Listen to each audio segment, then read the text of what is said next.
Agora, uma coisa nós temos certeza, que é o fato de que essa carta, ela não é propriamente dita uma epístola. E eu vou explicar a diferença.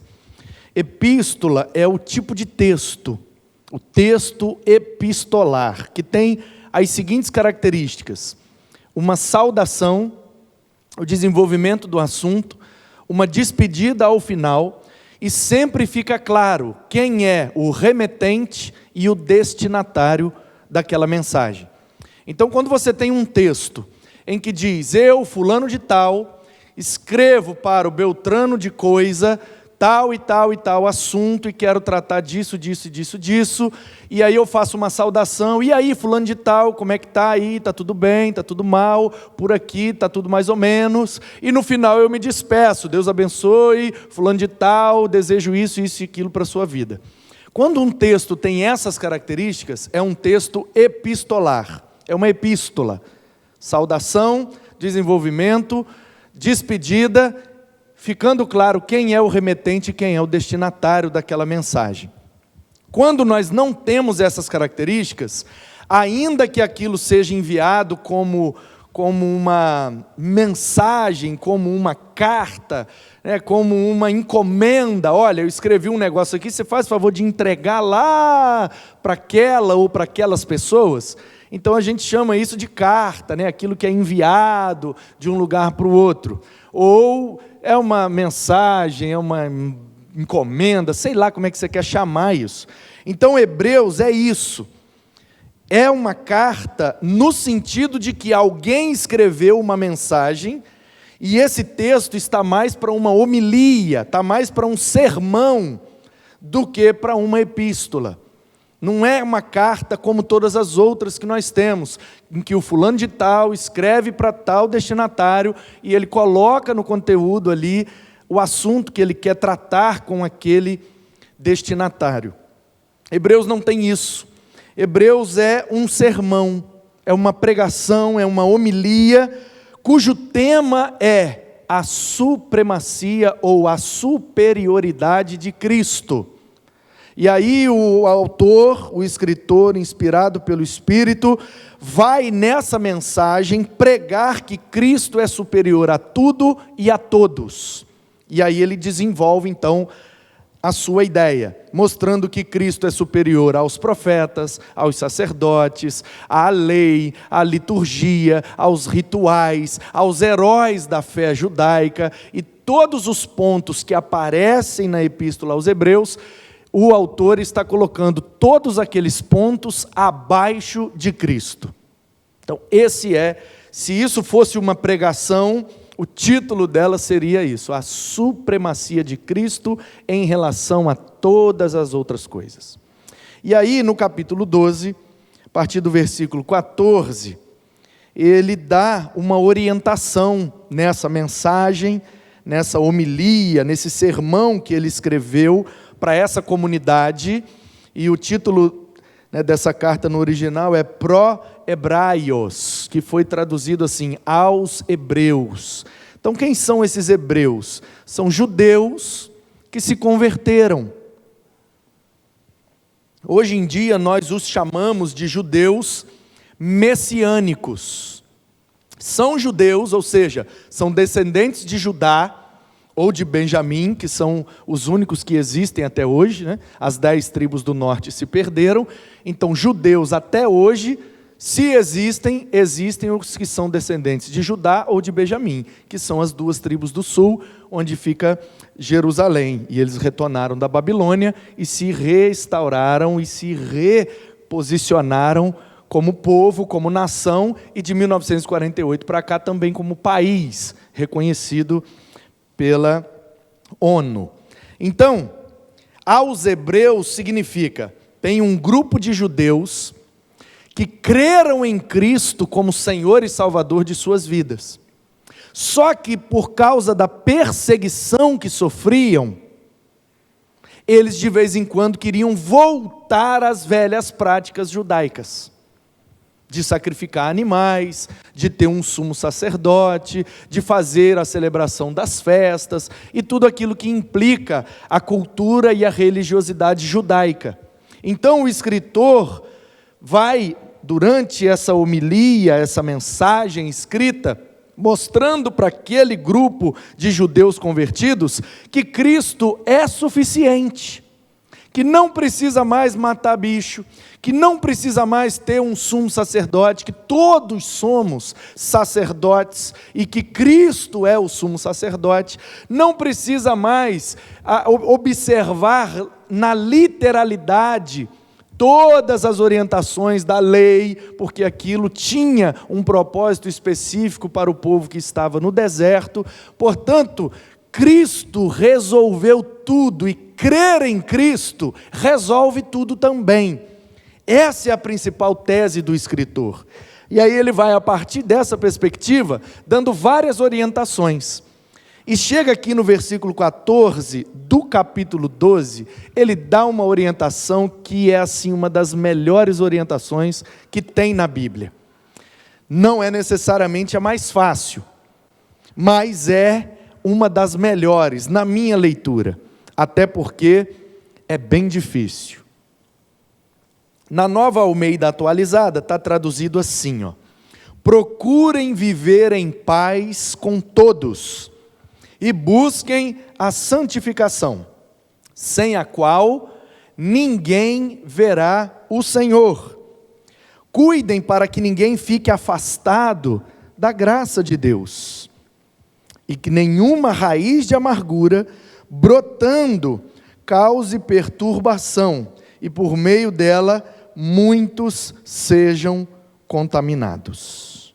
Só até aqui é uma orientação bem clara, mas que traz aqui de forma subjetiva, atrás da letra, tem algo aqui que é muito precioso para nós, e eu quero ler essa porção da Escritura com você essa noite, na perspectiva do nosso tema de dezembro de 2021, que é Natal, ou seja, o nascimento de Jesus, a vinda de Jesus ao mundo, é para nós um convite ao relacionamento. Em primeiro lugar, é um convite ao relacionamento com Deus, porque Ele é Deus conosco. Dizem por aí que todas as religiões levam a Deus. Essa frase não é verdadeira, porque nem todas as religiões se propõem como um caminho para chegar até Deus. O cristianismo, por exemplo, não afirma que o cristianismo, é uma religião que visa levar o homem a Deus. Não, o cristianismo, se podemos chamar assim, nossa religião, se é que temos, de maneira saudável, nós pregamos que nós, pelo nosso pecado e por causa dele, não temos condições de ir até Deus. Os nossos pecados fazem separação entre nós e Deus. Todos pecamos e estamos separados da glória. É isso que a Bíblia diz. Então, nós cremos e nós pregamos que por causa do pecado não temos como ir até Deus. Então, como que Deus resolveu esse problema? Ele veio até nós. Então é isso que o cristianismo prega, é isso que o cristianismo ensina, e é isso que o cristianismo orienta. Se as outras, eu não quero falar em nome das outras, não me cabe isso.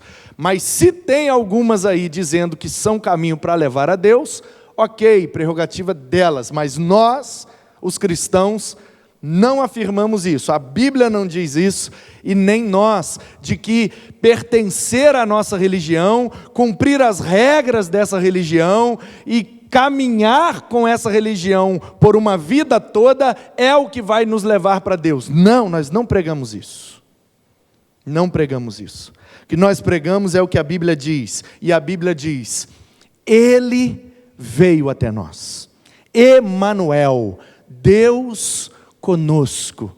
A virgem deu à luz a um filho, e ele é a personificação de Deus entre nós. Ele habitou entre nós e vimos a sua glória, glória do unigênito do Pai. Ele veio para os seus, e os seus não o receberam, mas todos quantos o receberam, deu-lhes o direito de serem feitos e chamados filhos de Deus. Louvado seja Deus na pessoa bendita do nosso Senhor e Salvador Jesus Cristo. Quando Ele nasce, Deus está vindo para se relacionar conosco. Não só espiritualmente, mas em Cristo agora Ele quer um relacionamento também físico, também existencial, onde a pessoa de Cristo passa a ser o nosso molde, a nossa referência, o nosso modelo.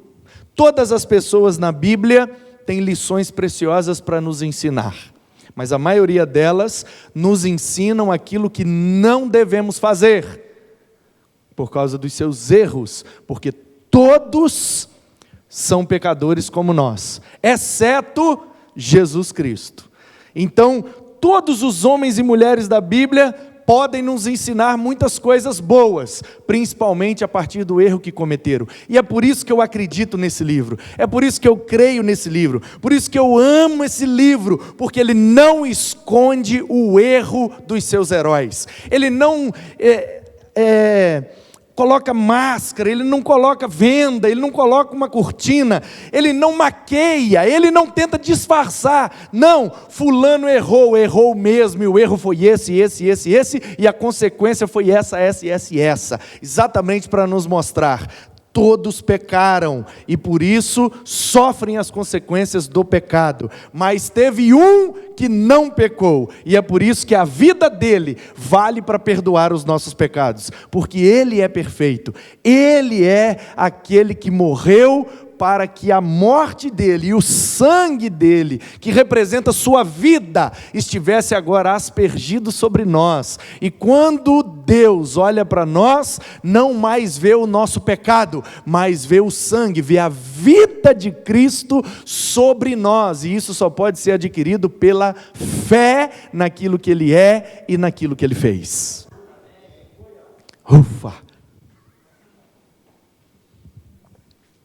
Diante dessa introdução, portanto, quero olhar para o texto com você novamente, para a gente extrair aqui uma lição muito preciosa. O escritor diz: procurem viver em paz com todos. Bom, se o Natal é um convite ao relacionamento, em primeiro lugar, ele é um convite ao relacionamento com Deus. Como eu já disse, Jesus nascendo é Deus vindo até nós para se relacionar conosco. Mas também, numa outra perspectiva, o Natal é um convite ao relacionamento entre nós. Porque na data 25 de dezembro, que alguém, em algum momento da história, escolheu para celebrarmos o nascimento de Cristo, essa data é um convite ao relacionamento, porque a gente, nessa data, fica mais propício e mais propenso a aceitar convites para estarmos juntos, tendo relacionamento, fazendo uma ceia, uma comida gostosa, trocando presentes, abraçando. A gente fica mais em família ou em amigos, não importa a ocasião ou a situação específica em que você passa o seu Natal, ou está pensando em passar o seu Natal agora dia 25.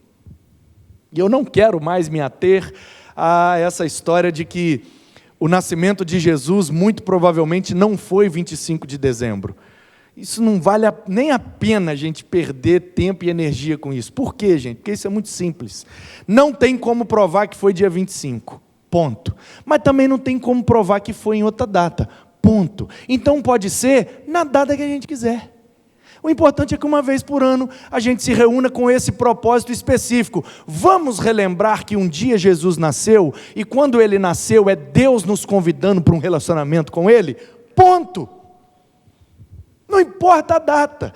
Botaram 25 de dezembro por causa do 13º, para aproveitar o dinheiro, porque isso é o capitalismo. Louvado seja Deus, porque se fosse em junho a gente estaria tudo duro e o Natal ia ser tudo michuruca. Verdade ou mentira? Então ainda bem que o feliz, foi muito feliz, eu não sei quem foi a pessoa, se foi um homem ou uma mulher, mas foi muito feliz quando disse, vamos botar aqui no finalzinho, porque no finalzinho entra um negocinho a mais para eles, e aí eles podem preparar uma comidinha melhor, eles podem botar uma roupinha melhor, eles podem passar um perfuminho melhor, e arrumados e perfumados vão ficar na sala ou na cozinha, em volta de uma mesa, engordando, aleluia. Então, querido, veja bem, a mesma coisa por duas perspectivas diferentes. Tem gente que gosta de problematizar o negócio, mas não foi, 25, capitalismo, blá, blá, blá, blá, blá, blá, blá, eu não vou celebrar nada. Então fica aí dormindo, problema seu. E do outro lado a gente pode olhar com bons olhos e dizer, olha, final do ano, 13º, vou botar uma roupinha melhor, e vamos fazer uma comidinha, e vamos trocar um presente aqui, nem que seja de R$1,99, nem existe mais R$1,99, né? Agora é 10 conto aí no mínimo, né? Pois é, novos tempos, novo normal. Então a gente olha para isso com bons olhos, queridos. A gente não quer ficar discutindo, debatendo um negócio que não vai levar ninguém a lugar nenhum. O que a gente faz? A gente olha e vê nessa data a oportunidade que ela se apresenta diante de nós. É uma oportunidade de celebrarmos a vida de Jesus, a importância que isso tem para nós e fazermos isso com os nossos familiares, com os nossos amigos mais próximos, com aqueles com quem a gente está e ama e pretende ficar. Então a gente vai, mesmo que não tenha presente, mesmo que não tenha uma comida extraordinária, mesmo que as roupas sejam as mesmas, o importante é que estejamos juntos, nos relacionando, e a pessoa que promoveu esse encontro é a pessoa bendita de Jesus, porque a gente está nesse evento porque ele um dia nasceu. E glória a Deus que ele nasceu, não importa a data, importa que ele nasceu. E quando ele nasce para cumprir o seu propósito, que é ser o redentor das nossas vidas. E agora nós olhamos para ele, como diz o escritor, com os olhos fitos, fixados, focados nele, porque ele é o autor e o consumador da nossa fé.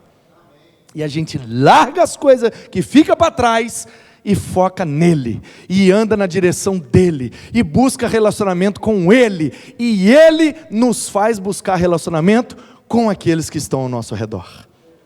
E aí, meus queridos, o Natal é esse convite ao relacionamento, um grupo de pessoas em volta de uma mesa, e aí geralmente a gente faz uma oração, geralmente a gente se abraça.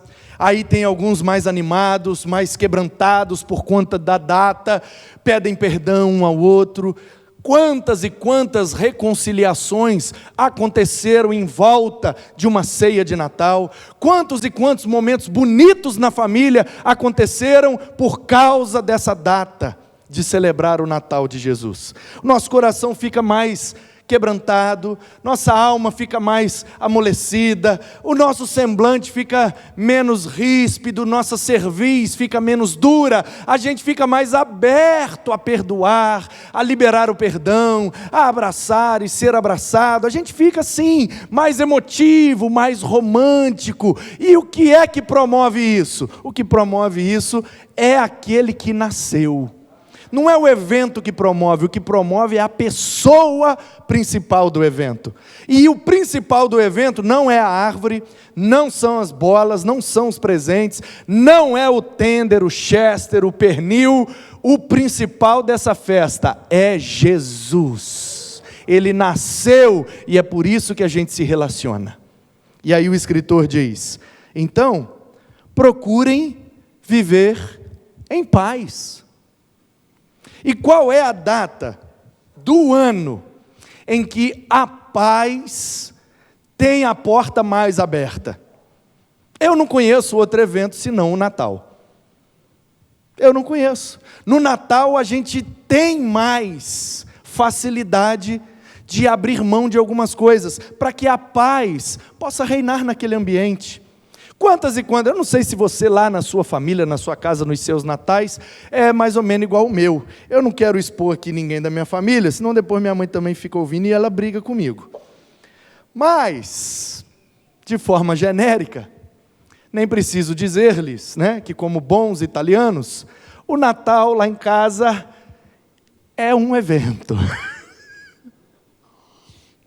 Porque vai juntar um monte de irmão, vai juntar um monte de primo, vai juntar um monte de gente, é tudo estressado, é tudo nervoso, um quer de um jeito, outro quer do outro, e o pau quebra, ainda tem gente que toma uns goró, e aí, meu amigo, o pau quebra. Mas eu também nunca vi uma outra data que promovesse na minha família momentos de demonstração de afeto. Nós lá em casa não somos muito bons de demonstrar afeto, não.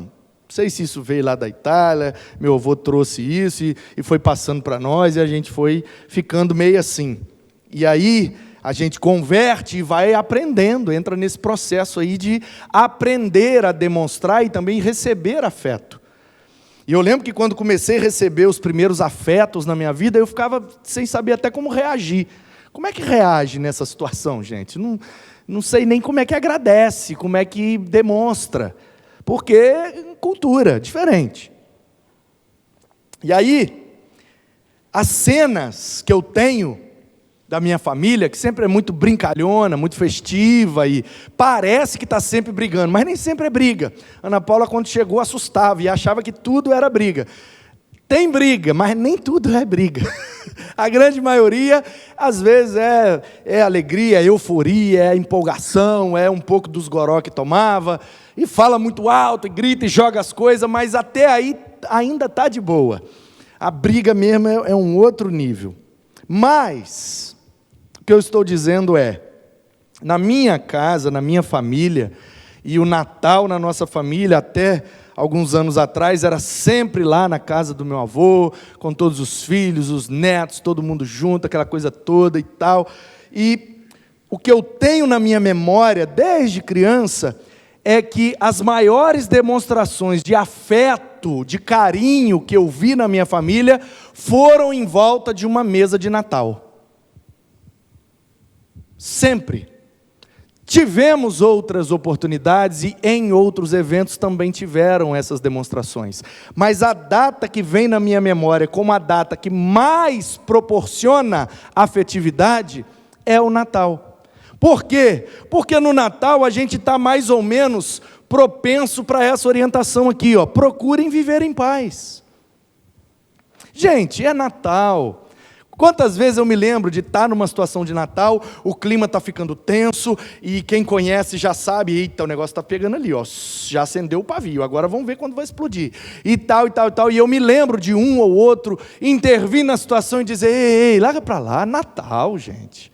Natal, nós estamos aqui, olha aí, ó, está todo mundo aqui, Natal, presente, aí, comida boa, vamos comer, vamos beber, para com isso, larga isso para lá, é Natal, e aí, tudo bem, larga para lá mesmo, e aí as pessoas estão mais dispostas a largar para lá e viver em paz, por quê? Porque é Natal.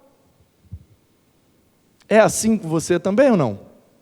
No Natal, você percebeu ou percebe que por conta do evento, as pessoas estão mais propensas a aceitar viver em paz? Abrir mão daquele detalhe que não abriria se fosse um outro evento, mas como é Natal, não, tudo bem, é Natal, né? Larga isso para lá.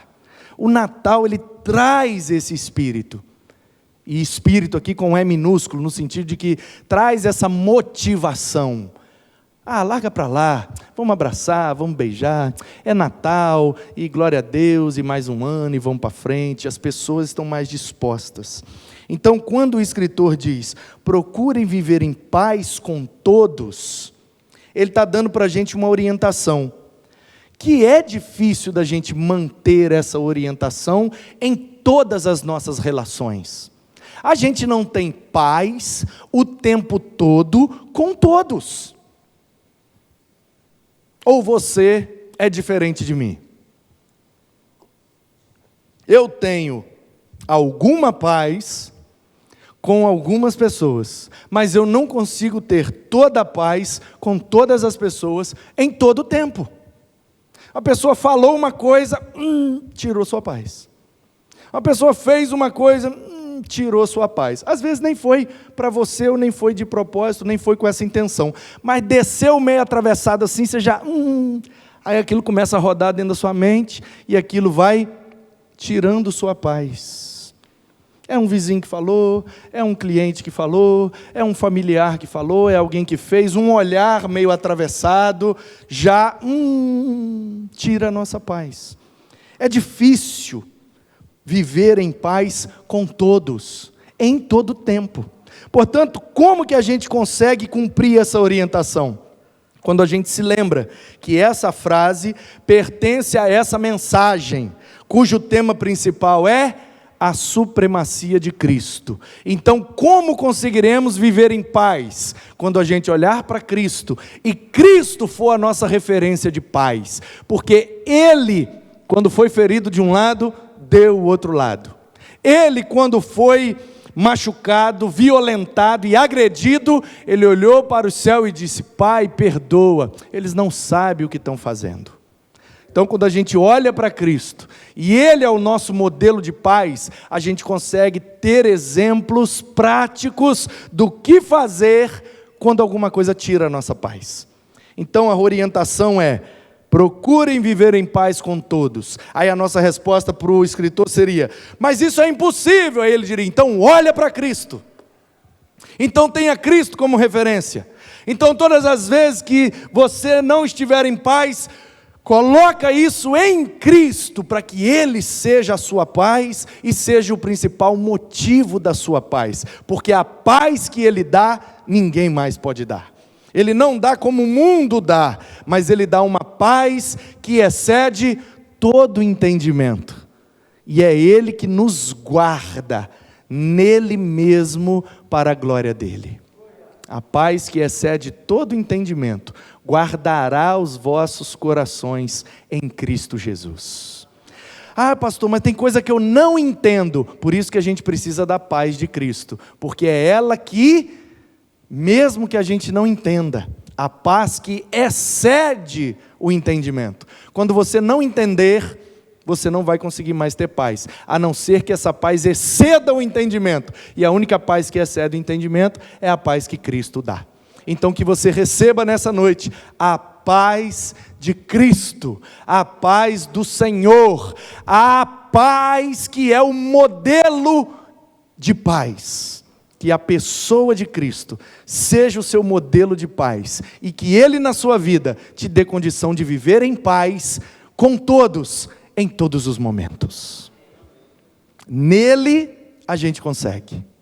Ele consegue através de nós, porque nós não somos, mas Ele é perfeito.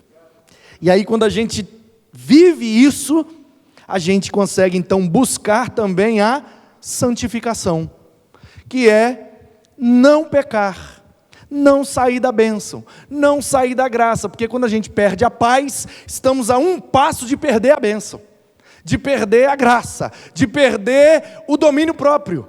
E aí a gente perde a paz e daqui a pouco a gente perde a amizade, a gente perde a paz, daqui a pouco a gente perde o relacionamento, a gente perde o dinheiro, a gente toma prejuízo, porque a gente não tem paz para agir, então as nossas ações, não sendo em paz, elas trazem prejuízos para nós. Às vezes o prejuízo é espiritual, às vezes é moral, às vezes é familiar, relacional ou até financeiro.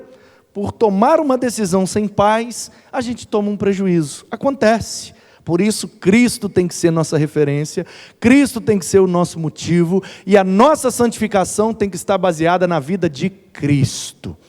Ele em nós. É isso que nos dá esperança. E aí a gente busca a santificação, sabendo que não vem de nós, vem dele, porque ele derramou o Espírito Santo. Então a gente só consegue santificar quando o Santo Espírito está em nós, operando em nós e através de nós. Aí o fruto do Espírito é amor, alegria, paz. paciência, bondade, benignidade, fidelidade, mansidão, domínio próprio. Tudo o que a gente precisa para viver de acordo com a vontade de Deus. Amor, alegria, paz. Aí você pode, paciência ou longanimidade, né? Esticar o pavio e ter o pavio longo. A bondade, a benignidade, a fidelidade, ou a fé, a mansidão e o domínio próprio. Contra essas coisas, disse Paulo aos Gálatas, não há lei, não há regra. Ou seja, vivam sem moderação. Algumas coisas têm que ser com moderação, como disse Paulo a Tito, orientando os anciãos da igreja, tanto homens quanto mulheres, que todos sejam moderados no agir. Então a vida cristã, em alguns momentos, nos orienta a ter moderação. Mas o fruto do Espírito, disse Paulo aos Gálatas, capítulo 5, versículos 22 e 23, contra estas coisas não tem lei, não tem moderação, ou seja, ame à vontade, seja alegre à vontade, tenha paz à vontade, o tanto que você quiser, seja bom, seja benigno, seja pacífico, seja alegre, seja feliz, seja bondoso, seja manso, se domine, seja crente, ou seja, que todas as características do fruto do Espírito, que é santo, possa agir em nós. É assim que a gente vive no caminho da santificação. E aí ele termina, se tivermos paz e vivermos pelo Santo Espírito, todos vão ver o Senhor. Ou seja, sem essas coisas, ninguém vê o Senhor. O contrário também é verdade. Com essas coisas, todos veem o Senhor. Certo, pastor Ximenes?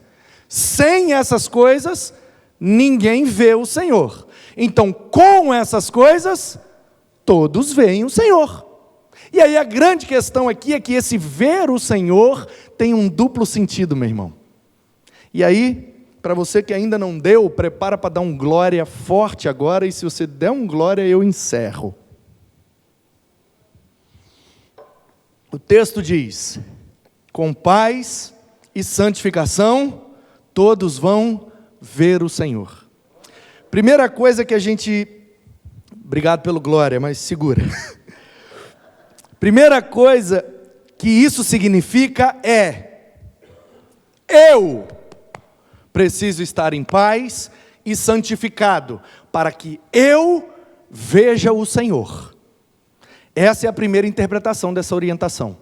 Sem paz e sem santificação, ninguém vê a Deus. Então eu trago isso para a minha vida primeiro. Se eu não estiver em paz e se eu não estiver santificado, eu não vejo Deus na minha vida, nas situações da vida. Sem paz e sem santificação, eu acho que tudo é coisa daqui do primeiro andar. Mas quando eu estou em paz e santificado, eu lembro, tem um segundo andar. E o governo não está aqui embaixo, está lá no segundo andar. Então eu vejo o dono de tudo sentado no trono do segundo andar, regendo todas as coisas no primeiro andar, fazendo com que tudo isso vai cooperar para o meu bem. Por isso que eu mantenho a minha paz e não saio da bênção. Então eu preciso de paz e de santificação para que eu veja Deus em todo tempo, o tempo todo. Mas, e agora é a parte mais importante dessa interpretação. Quando eu estou em paz e santificado, aqueles que me rodeiam também conseguem ver Deus em mim. Então, quando você está em paz e santificado, todos veem o Senhor. E veem o Senhor na sua vida. Assim como em Cristo nós vemos Deus encarnado, quando a gente vive em paz e santificado, todos olham para nós e pela presença do Espírito Santo, todos podem ver que Deus habita em nós. Então, queridos, fiquem em paz e busquem a santificação. Assim, você e todos que te cercam vão ver Deus agindo na sua vida, agindo para a sua vida e agindo através da sua vida. Por isso que o Natal é um convite ao relacionamento. Porque quando Jesus nasce, a gente vê Deus. Que Deus te abençoe no nome precioso de Jesus. E que o seu Natal seja precioso, gerando um grande relacionamento de Deus na sua vida e através da sua vida.